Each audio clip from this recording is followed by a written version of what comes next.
have to follow John. And I've had a little time to prepare, but probably not sufficient. So this is a speech that is going to turn into an hour presentation. Hence the timing's a little stretchy. For the Elise Effect, which is a group that meets up in Penhill to signpost for people who need help with various issues. So that's why my topic is the boundaries, because I think boundaries is an important topic. And in view of the story we've just had, I think it actually ties in quite well. So, Chair, fellow speakers and guests, I'm going to explore what boundaries are. What's the point of them? The consequences of not knowing or asserting them, and what to do about it. So if I say to you, what's a boundary? Any ideas? Line in the sand, things you'll accept, not accept. Okay. So I was thinking of a line on a map. That's the boundary of a country. Demarcation of ownership. Sorry? The demarcation of ownership. Yeah, that's a good one. I shall add that to my list. So I was thinking of the line on a piece of paper. There's a map that delineates a country, but we know that's kind of flexible with wars. It can move a bit, can't it? How about a line on the grass? Most sports played on grass, and most of them have lines. Everybody follows what happens with those lines, whether it's a penalty point or a out if you're in tennis. So a simple white line on a piece of grass is a boundary.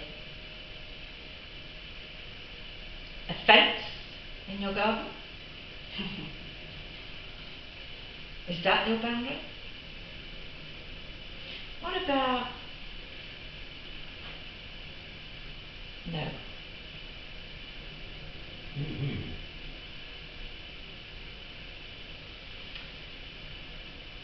And if you use the word no to a child, what are you actually doing? You're setting a boundary. And why do you do that? For the safety of the child.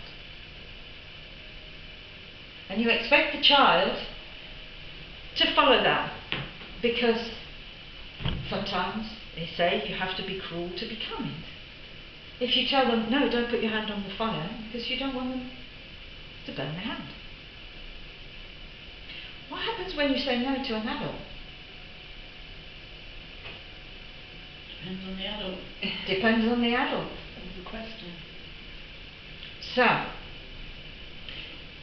So those are all different types of boundaries.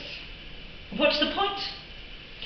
Well, imagine a football match, but everybody in the match has a different rule and decides that the line is unimportant and the ball goes offside or not offside. It makes it very difficult to play a game.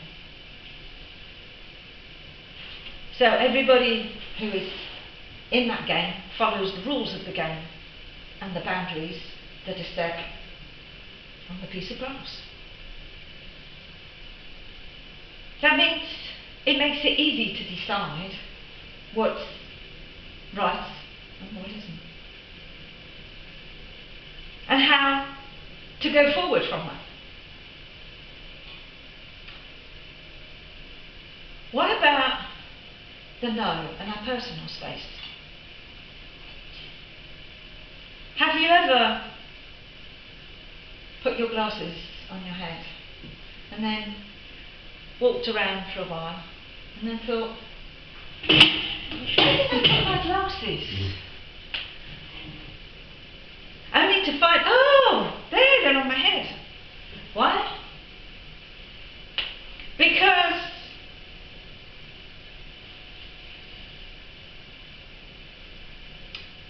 I need to register this. The brain filters sensory input. And when it's no longer important, and the brain decides what's important or not, or is it AI? Who knows? Then it switches that information off. So once your glasses are on your head, and you're not needing them for a while, then having your glasses on your head is no longer important. So that signal gets switched off. And I can demonstrate that if you cross your fingers, you'll have your preferred way of crossing them, with your right thumb on top or your left thumb on top. But now if you uncross it and switch one finger down, cross it the other way, your whole body, not just your brain, is going, whoa, hang on a minute, that's weird. That's real weird. Yeah. And it's not just your brain, it's just all the information. So it's the sensory information that's happening in your body, but it gets translated by your brain as, oh wow, weird, or oh, we need this or we don't need this.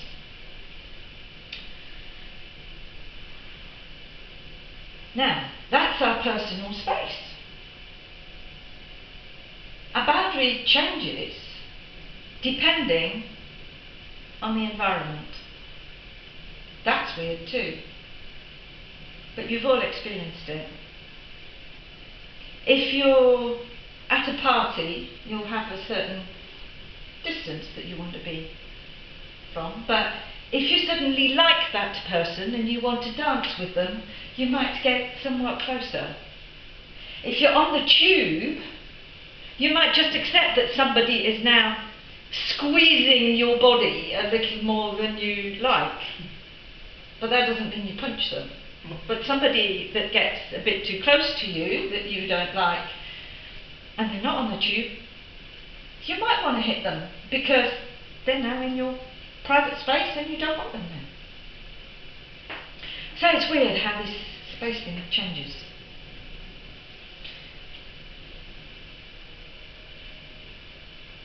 So, where's your boundary and how do you know what it is? Usually it's anger that will tell you. Because when we get angry, it's an indication that our boundary has been crossed. And what we can find out from that is what are our values. So if you find yourself being angry, ask yourself, what boundary has been crossed? So if somebody were to climb over the fence of your garden, which has happened to me, and you let them just do what they do, are you happy with that? Or do you find yourself getting angry, especially if you've already told them in the past you don't want them there? How do you react? So what boundary was crossed there was respect, or not accepting the rules of this particular game, that this is my garden and I don't want anybody else in my garden. For whatever reason, I have my reasons for that.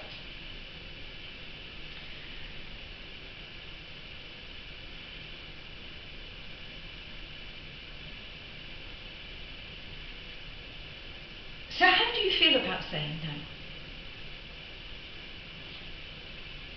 A lot of people are scared. Even sometimes with children, because they want to be liked. They don't necessarily want to feel cruel, to be kind. And so they don't say no. And then children with no boundaries just become truants, rebels, who knows. They climb over the fence and they don't care.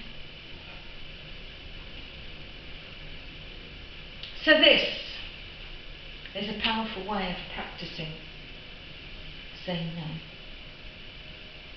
You don't have to do it to anybody. You can just practice it in front of the mirror. So if you've got issues with people crossing your boundaries, people who don't necessarily pay their bills on time, people who walk into your garden, people who don't do what you ask them to. Maybe you've got an issue with your boundaries because you weren't taught that boundaries actually help to get clarity of how the game is played, of what's happening, not only for yourself, but for other people too. If you don't know where somebody else's boundary is, then how do you know how to handle them? That makes you feel unsafe too. It means that you can care for yourself and you can keep everything else outside. This is a slightly more gentle pose than that one. And you've probably all heard it if you've been on a plane. You have to put your oxygen mask on before you help anybody else. And that's the self-care hug. That's about you protecting your own boundaries. Because if you don't, you might find everybody else is walking all over you. So boundaries are not just about keeping people out. It's about keeping you safe. And that gives you the freedom to play the game, whatever that game might be. It's not just limitedness. So embrace your boundaries, not to fear them.